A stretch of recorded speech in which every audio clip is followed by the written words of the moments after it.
Good afternoon, everyone, and welcome to the afternoon session. My name is Azul DelGrasso, and I'm a PhD candidate at the California Institute of Integral Studies. My research consists of studying the intersection of unitive consciousness and a psychedelic compound called 5-MeO-DMT. And so I want to dive right in to the talk this afternoon, exploring consciousness, phenomenological insights from 5-MeO-DMT experiences. And I'm going to highlight very briefly some noted folks that you've probably heard of who have experienced 5-MeO-DMT. But what is 5-MeO-DMT? 5-methoxy dimethyltryptamine, not DMT. It is a psychedelic that has actually been used for centuries in the Americas that we know of in various forms, primarily in yopo or cohuba snuff. In most recent years, it's been used in northern Mexico or northern Sonora in ceremonial practices and also to reconnect individuals to nature. But there's been more scientific interest as of late because of its potential to successfully treat depression, anxiety, and PTSD. And some studies are actually coming out now with addiction. So in speaking about consciousness in its rawest form, this unitive state, I'm approaching it from this idea of psychedelic phenomenology. And that's where we explore the structures of our own consciousness during our psychedelic experiences. And it is characterized looking at reduced brain activity, kind of a disruption of the conventional perception pathways or how we perceive the world. And this tends to lead to altered experiences of time and space, but also altered states where our visual senses are not manipulated, but altered. The late, great James Orrock said that entheogens have now been recognized as the mother of our Western ecology and conservation movements, as well as an entire field of transpersonal psychology and our apparent desire to return to some first-hand spiritual or mystical understanding of God or goddess, rather than just blindly accepting traditional religious dogma. And so through these compounds, folks are kind of rediscovering their relationship to nature, self, and spirit. 5-MeO-DMT is a psychedelic of the tryptamine class, just to give you a little bit of background. It's found in a wide variety of plant species, animals, and again, it was popularized about 40 years ago when folks would take the secreted glands of the Sonoran desert toad, this bufotoxin, milk it, dry it, and then vaporize it. It is not known to damage, and it does bring about experiences of unitive consciousness that are attributed to allow folks to have what's referred to as a full release. And I will define full release in this context as complete ego dissolution, where there's complete separation from self, spirit, and ego. I don't call it egoic death, but during these expedited experiences, it is a skyrocket or a rocket ship to experiences of non-duality. But these experiences only last between 15 to 45 minutes. And unlike regular drugs, folks don't build a tolerance to 5-MeO-DMT. In fact, the more often that folks utilize 5-MeO-DMT, they actually gain a sensitivity to it, meaning that they require less and less to have a full release experience. I just want to note that there has been some controversy around 5-MeO-DMT and bufotoxin. Some scholars have linked it to ancient and ancestral use by the Aztec and Maya. That has just been entirely debunked.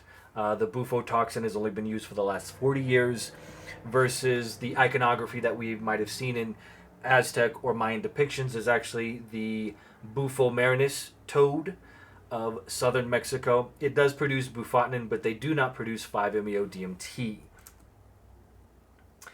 Here's some notable sources of 5-MeO-DMT found in nature. Again, this is not a complete list. This is my working list of 34 different areas. I do have the Encelius alvaris toad listed on here, but what I did not include is the human species. Research has recently stated that we produce it in our pineal gland and within our lymph nodes. So Metzner refers to the experience of 5-MeO-DMT as a profound spiritual experience. Some users report an intense state of bliss and enlightenment, as well as having deep insights into nature of existence, the feeling of connected to awe, being filled with unconditional love for themselves, others, transcending time and space, and accessing the divine. This is what Orok was referring to about accessing God without religious dogma. This is one of my favorite memes. Plot twist: Waldo finds himself. But I include this on here is that here's some important concepts to consider.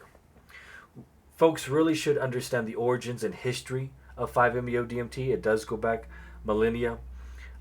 Understanding what is full releases. This idea of transpersonal psychology, eco-psychology, where we go beyond the veil of who we are, we're going beyond the self.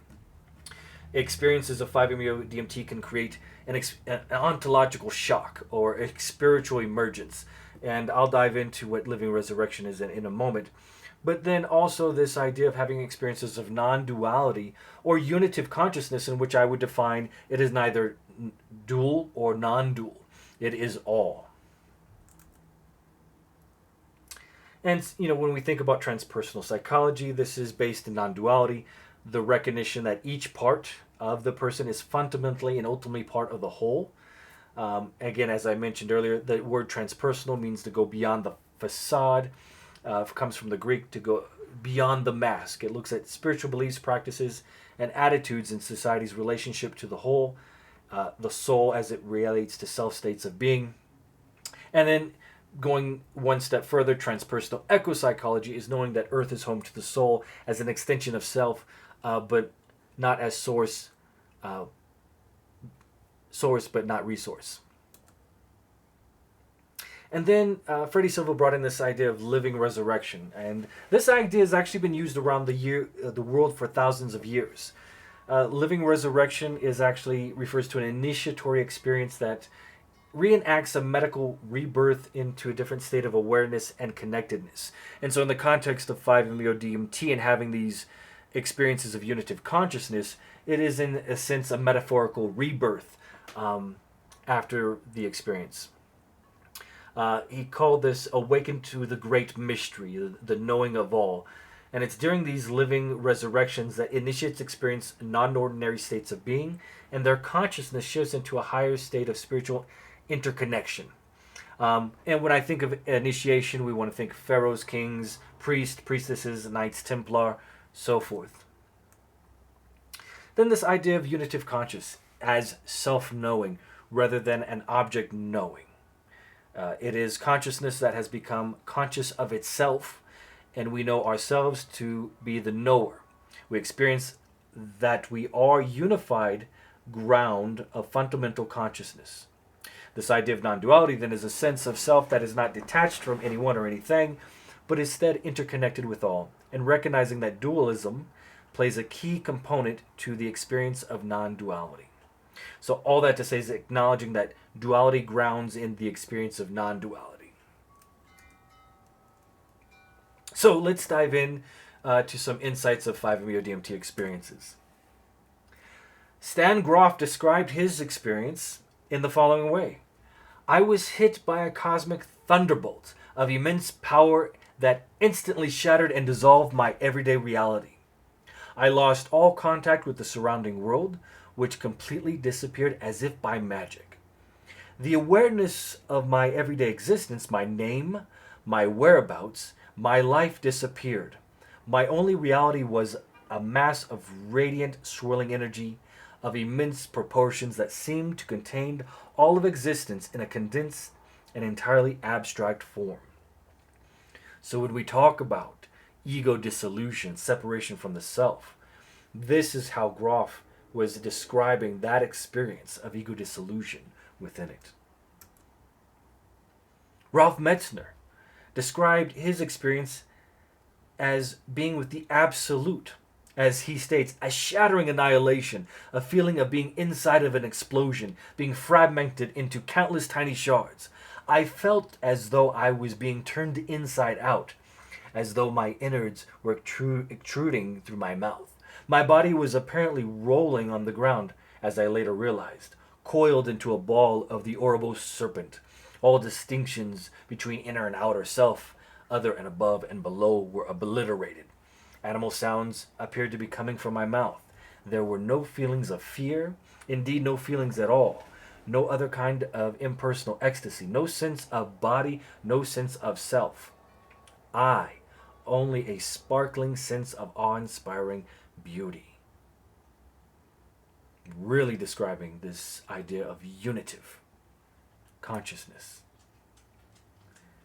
And James Orrock described his own experience of 5-MeO-DMT as a liberation or rebirth. Remember what I talked about, living resurrection. That in this instance, it acted as a catalyst for the development of an individual's soul and their connection to the divine. Orrock states, as I let go, I experience dissolution into the omniscient state of oneness. A place there is no difference between God, the physical universe, or me. We have ceased to exist as separate entities and now resonate as one. I resonate with the possession of knowledge that radiates with the surest sense of love. Love that is everything and is so much more. It is conscious love, more intelligent than anything we have ever known. A love so great it defies the need for physical form and yet paradoxically realizes itself in us and in all creation. I become that love that I know that everything is one, everything is God. And that's from page 9 in Tryptamine Palace. So in kind of summarizing this, the experiences of Grof, Metzner, and Orrock really describe and demonstrate that 5-MeO-DMT is an access point to a significant range of transcendent and spiritual experiences that can be described as liberation, rebirth. These experiences often involve feelings of familiarity on our deepest levels and unity with one's surrounding, dissolution of self-boundaries, and an intense connection to the divine, however you want to describe that. And when we look at the first qualitative study on 5-MeO-DMT that was conducted in 2018, a survey of 515 individuals who had taken the compound, really looking at the examining of patterns of use, motivations, consumptions, etc., 90% of the participants stated that they felt a sense of non-duality or unitive consciousness. And this was described within the study as freedom from limitations of your own personal self, a feeling of unity, a bond with what was greater than yourself, experiences of oneness in relationship to the inner world within, and the experience of the fusion of our own personal self with the larger whole.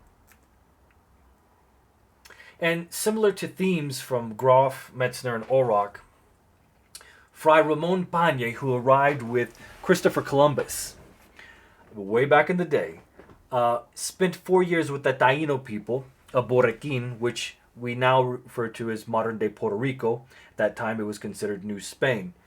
But Fry described his experiences as all levels of the cosmos are united by this invisible cord that is the axis mundi, produced by the psychotropic effects of cohuba. Cohuba is the actually snuff that the Taino used. And this allows access to the cosmos, and therefore it reveals the unknown mythical organization of the universe, which can be used as a model for society. In this way, it provides a directly proportional relationship to the infinite levels that are established. If the entropy of the mythical cosmos increases, the entropy of the community also increases. And if the entropy of the community increases, it also contains the power to dismember all mythical cosmos. This was an experience from 500 years ago. So in summary, when scholars, as we explore the history of 5-MeO-DMT, it provides us rich context in the cultural and functional uses of 5-MeO, which have been associated with a wide range of transcendent and spiritual experiences, as I referenced earlier with Grof, Metzner, and with Fray Ramon Pagne and Orrock. But these experiences involve feelings of unity, dissolution of self-boundaries, an intense, powerful connection to the divine, however you personally want to define that, serving as a powerful catalyst for personal growth, personal and spiritual growth, exploration, and transformation. And with that, I want to thank you for listening to my recording today. You can read more about 5-MeO-DMT in my recent article that was published.